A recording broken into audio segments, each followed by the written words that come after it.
Hey everyone, so this is sort of a late review for Aquaman because I actually saw the movie last Thursday night with some friends and I needed a little bit more time to decide on whether or not I really liked it or if I disliked it.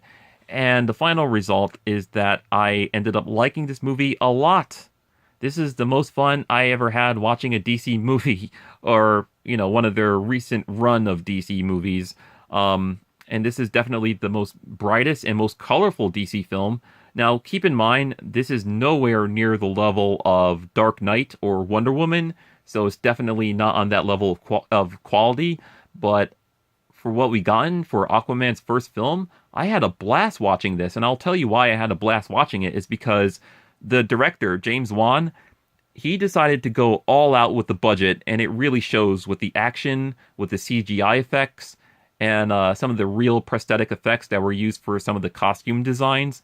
And at first, I was not sure how James Wan was going to handle a comic book movie because he is notoriously known for directing horror movies such as Saw, The Conjuring, and I think he did one of the Fast and Furious films. So I was unsure how he's going to handle a Aquaman movie. And when I finally saw the movie for myself, I enjoyed it.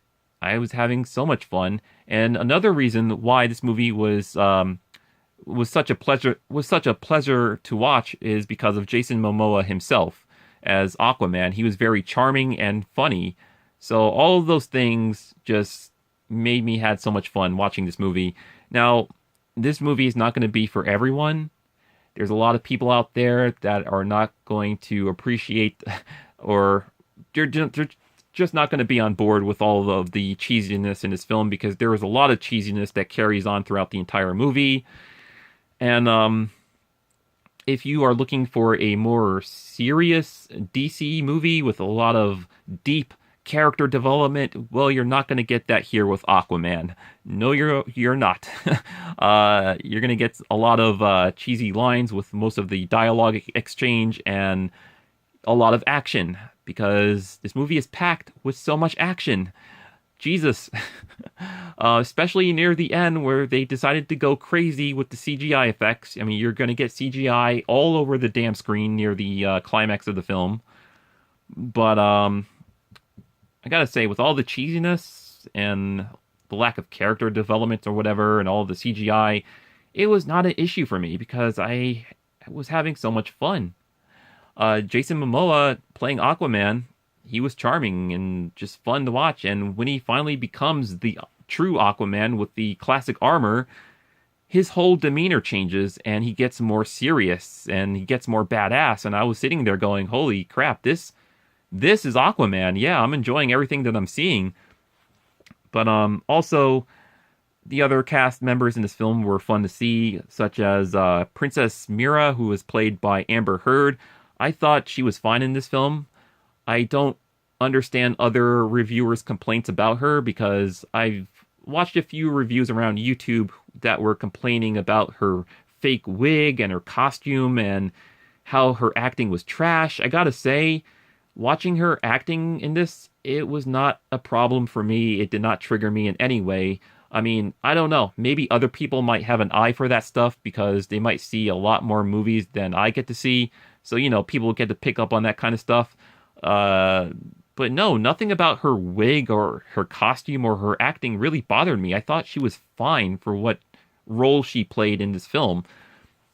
Patrick Wilson, who played Orm, aka Ocean Master, which is the half-brother of Aquaman, you can tell Patrick Wilson was having so much fun playing his role also because he was doing a lot of over-the-top reacting or over-the-top acting because there was just so much shouting in the film.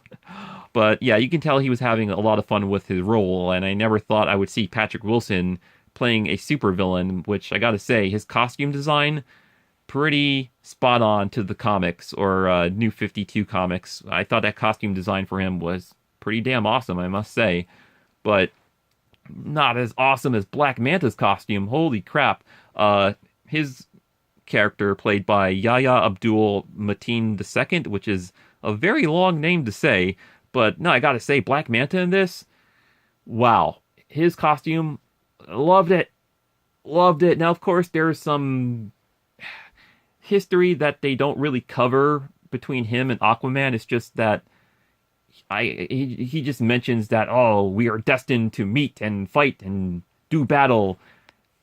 I don't. Oh well, okay. I forgot. I forgot. There is another reason that happens on earlier on in this film that motivates him more to kill Aquaman. So I won't say that what that is because I don't want to spoil it for you guys. But there is something that happens that make Black Manta hate Aquaman even more.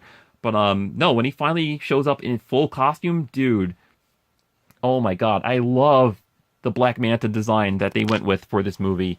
And you do get to see his classic helmet for a few seconds during one scene when he's putting his costume together and they're playing a song by Depeche Mode, which I thought everything about that scene was pure bliss because I'm sort of a, well, no, I should not call myself a hardcore fan of Depeche Mode. I should say I do enjoy a lot of songs from Depeche Mode, and the fact that they're using their music in the a montage for one of the villains, I thought was great. I loved it. I loved that scene. And when he finally showed up in full costume, I loved him even more. I was like, oh my God, Black Manta is so awesome. um, but yeah, so his costume was fantastic. His acting was not bad. It was fine for the film. William Dafoe, who plays Voco, he is sort of like the mentor of Aquaman, and it's very hard not to think Green Goblin because William Dafoe, he has the same face in every movie he's in. So every time you look at him, you can't help but to think Green Goblin from the original Spider-Man movie. But no, I mean, they did give him a different hair design, and I think they gave him pointy ears for this movie, so they did make him kind of look somewhat different. But no, he was fine for whatever amount of screen time he's gotten because I'm trying to remember how much screen time Voco has gotten in this film, and it's not much. It's not much. I mean, he's kind of sprinkled throughout the film, so he's kind of here and there every now and then. But I thought he was fine in this film. Dolph Lundgren, who plays King Nereus, he is the father of Princess Mira, and I never thought in a million years I would see Dolph Lundgren in a comic book film, especially him with red hair and a red beard. It was kind of weird to see him in that, but no, they made it work, especially the costume he was wearing. I thought it looked pretty awesome, and if stop me if I'm mistaken, he did star in He-Man, right? In Masters of the Universe, the movie that's supposed to be He-Man. I could have swore Dolph Lundgren played He-Man before in the past. But no, him playing King Nereus was pretty awesome, even though he was not in a lot of scenes. So yeah, the entire cast was great, and I didn't even talk about Nicole Kidman. Jesus, that woman still looks young till this very day. And what's funny is that this is the second DC film that I know of that she starred in. The first movie or the first DC film that I remember her starring in was Batman Forever. She played Vicky Vale. So it's funny seeing her in another DC movie in the future. But anyways, she plays Queen Atlanta, which is, of course, if you know or do not know, the mother of Aquaman and Ocean Master.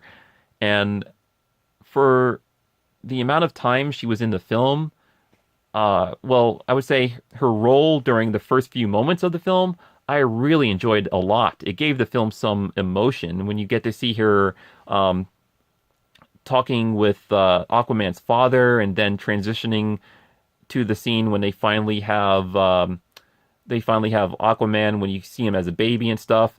So everything about that I really liked because it did give this film some type of emotion there. When it got to a part where she's kicking butt, she's fighting Atlantean soldiers, I was like, wow, this is really cool because of the fight choreography and the camera angles and the way that James Wan was like rotating the camera around the scene. I was like, okay, all right, I see what he's doing with the action here, and I'm totally on board with it. But yeah, no, Nicole Kidman was great. I thought she was great as Queen Atlanta. So yeah, the cast, you could tell they were having a lot of fun with their roles, and this movie was just a blast to watch. So I mean, geez, I enjoyed this movie a hell of a lot more than I enjoyed Venom. And that's because this movie at least tried to stay close to the comics as possible. Venom, on the other hand, put me in a terrible mood, even knowing that, yes, Spider-Man was not going to be in it. So they were scrapping that whole origin story and, ugh, ugh. And I know that he was not going to have his white spider logo on his chest or his back. And there were some other things in there that were taken from the comics, but for whatever reason, to me, it still did not feel like it was staying close to the comics, and it just felt like they were making a joke of the character. They made Venom, they were making a joke of Venom, and then I did not enjoy that at all. But anyways, after watching that, watching Spider-Man Into the Spider-Verse put me in a good mood for the rest of the year, and watching Aquaman also put me in a good mood. So, yeah, Spider-Man Into the Spider-Verse and Aquaman, I would put on my favorite movie list of 2018, along with Black Panther and Avengers Infinity War. So, yeah, all four of those films I enjoyed this year. And I also enjoyed Jurassic World Fallen Kingdom. That was also a little enjoyable, fun movie to watch, even though a lot of fans are calling that movie trash because, yeah, they do a lot of things in that movie that upsetted fans. But me, on the other hand, I knew what I was getting myself into, and I know it was not going to hold a candle to the original. So, yeah, I knew what I was getting myself into with that one. But anyways, that's it for me for movies for this year. I'm not going to see Bumblebee because I have my reasons why I do not want to see Bumblebee, even though everyone is saying it's good, it's great, it's the best Transformers. No, it's the best live-action Transformers since the first one. I'm just like, nah, I'm good. I've seen enough Transformers. I don't need to see any more. And people are like, no, you don't understand. This is a reboot. They're finally rebooting it. I'm like, whatever. The whole thing with the G1 Transformers is a marketing tactic that they're using to get G1 fans into the theaters. At least that's my opinion, because I understand that's a whole flashback sequence or whole action sequence that only lasts like 5 minutes, I think. Well, anyways, that whole sequence lasts about 5 minutes, and then you have to deal with Bumblebee acting like an infant for the rest of the movie. I don't know. I'm done. I'm just so over Transformers at this point, and yeah, I do want them to reboot it. If this is somehow paving the way for a reboot, well, I don't know. Hopefully they'll do something that will get me to see the next one, because, I just don't, I'm just not hyped for Bumblebee at all, so not seeing that one this year, folks. I'm sorry. If you enjoy Bumblebee, then that's fine. I'm not going to down talk anyone who likes it. That's perfectly fine. For me, I've just been waiting for them to reboot this damn franchise for a long time now. But anyways, next movie I'm waiting for is Avengers Endgame, Godzilla, King of Monsters, Dragon Ball Super Brawly for, all the anime heads out there. Spider-Man Far From Home, Captain Marvel, and damn, seems like I'm into a lot of comic book films next year, and only like what, one film that's not a superhero film. I mean, it might as well. I mean, Godzilla has his own comics that exist, so yeah, might as well call Godzilla a comic book movie. But yeah, I definitely am looking forward to King of Monsters and seeing how it's going to transition into the next film after that, which is going to be King Kong versus Godzilla. That's going to be interesting. Yes, indeed. So, all right. So I think this video went on, oh my God, 15 minutes? I went on for 15 minutes? Oh, right. I went into a whole rant about Venom. That's right. Ugh. It's all Venom's fault. I blame it on Venom.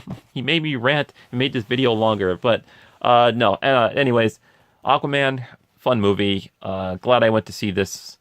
And I will see you guys whenever I see ya, which I have no clue when that will be. All right. Adios. Later. Stay awesome.